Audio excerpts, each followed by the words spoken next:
नमस्कार प्यारे बच्चों। अध्याय 9 के बारे में हम अध्ययन कर रहे थे।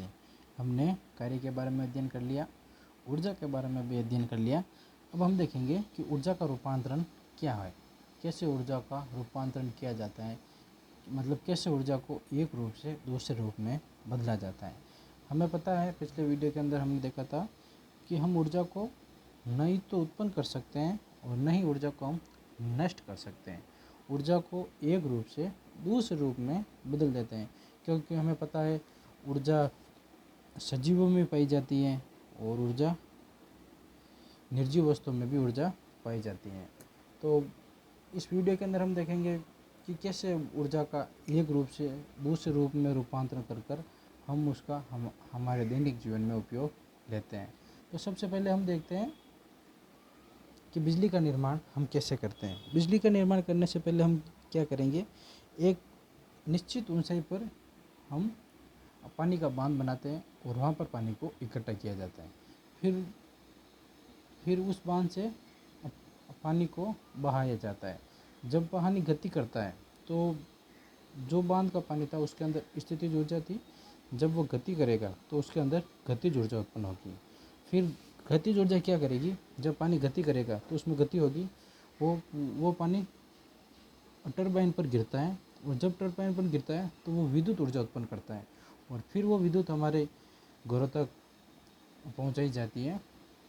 तो इसका हम स्थितिज ऊर्जा से हमने ऊर्जा को किस रूप में बदल दिया, हमने उसको विद्युत ऊर्जा के रूप में बदल दिया। इसके अंदर आप इस चित्र के अंदर आप देख सकते हैं, यहाँ पर पानी इकट्ठा किया गया है। जब इस पानी को यहाँ से गति कराते हैं तो इस गति के कारण इसमें गतिज ऊर्जा उत्पन्न होगी। तब ये इस गतिज ऊर्जा ये इस टरबाइन पर गिरती है, तब ये टरबाइन भी गति करेगा तो इससे ये विद्युत ऊर्जा के रूप में परिवर्तित हो जाएगा। ऐसे करके बिजली का निर्माण किया जाता है। अब हम देखते हैं कि कौन कौन सी ऊर्जा को किस किस रूप में रूपांतरित करते हैं। सबसे पहले हम देखते हैं ट्यूबलाइट। ट्यूबलाइट के अंदर क्या होता है, आपने पता जैसे आपने अपने घरों के अंदर ही आपने देखा होगा, जब हम ट्यूबलाइट का उपयोग करते हैं तो हम क्या करते हैं, ट्यूबलाइट का जो तार होता है उसको हम विद्युत प्लग से संपर्क रखते हैं।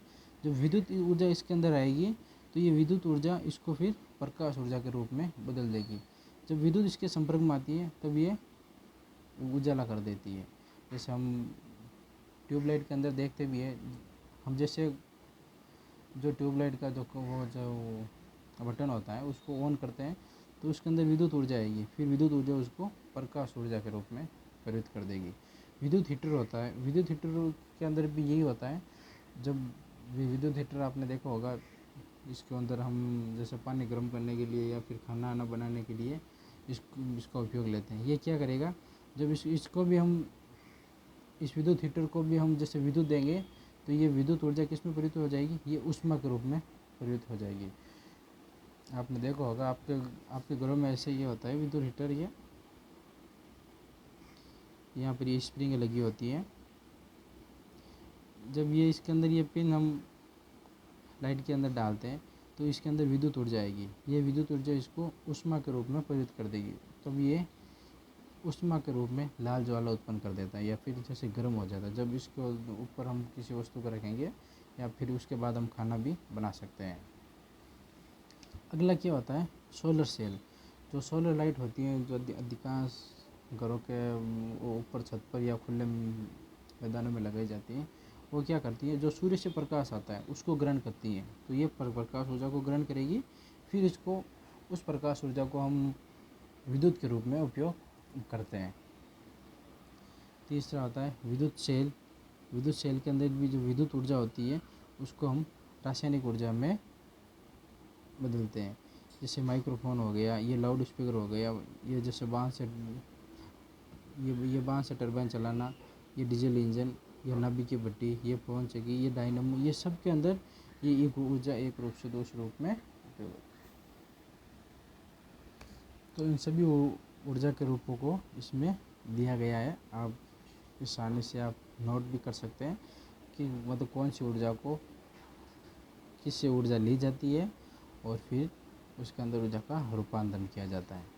तो इस वीडियो के अंदर आपने देख लिया होगा, ये सारे जो भी एक यहाँ पर आई है, यहाँ पर भी है। जो पादप होते हैं वो पादप क्या करते हैं, सूर्य से सौर ऊर्जा लेते हैं और उसको रासायनिक ऊर्जा के रूप में प्रयुक्त कर देते हैं। रासायनिक ऊर्जा मतलब रासायनिक पदार्थ बना लेते हैं। और ये जो डायनमो विद्युत जनरेटर होता है ये उष्मा ऊर्जा को विद्युत ऊर्जा में बदल देता है। ये पवन चक्की है, ये पवन चक्की किससे चलती है, जब हवा होती है तो वो गति करती है। जितनी जगह हवा गति करेगी जो वो पवन चक्की चलती रहती है, उससे जो गतिज ऊर्जा से ये विद्युत ऊर्जा के रूप में रूपांतरित हो जाती है। ऐसे ही करके आप इस वीडियो के अंदर आप समझ गए होंगे कैसे ऊर्जा को एक रूप से दूसरे रूप में रूपांतरित किया जाता है। ये रूपांतरित क्यों करते हैं, क्योंकि हम ऊर्जा को न तो उत्पन्न कर सकते हैं और नई ऊर्जा को नष्ट कर सकते हैं। जैसे हम कोई भी कार्य करते हैं, हम ऊर्जा को क्या करते हैं, हम ऊर्जा को एक रूप से दूसरे रूप में रूपांतरित कर देते हैं। जैसे हम जैसे भोजन करते हैं तो हमें ऊर्जा कैसे मिलती है, हम जो पेड़ पौधे हैं, जो पादप होते हैं वो भोजन का निर्माण करते हैं, उनके अंदर जो रासायनिक ऊर्जा होती है, जो इनके अंदर रासायनिक ऊर्जा होगी, जब इस ऊर्जा को हम हमारे अंदर ग्रहण कर लेंगे, हमारे अंदर जो ऊर्जा होगी हम जो काम के रूप में या किसी में शक्ति लगाकर उसका यूज कर सकते हैं। तो इस वीडियो में इतना ही। नेक्स्ट वीडियो के अंदर हम देखेंगे कि ऊर्जा के विभिन्न स्रोत, ऊर्जा के कौन कौन से स्रोत हैं जिससे हमें ऊर्जा प्राप्त होती है।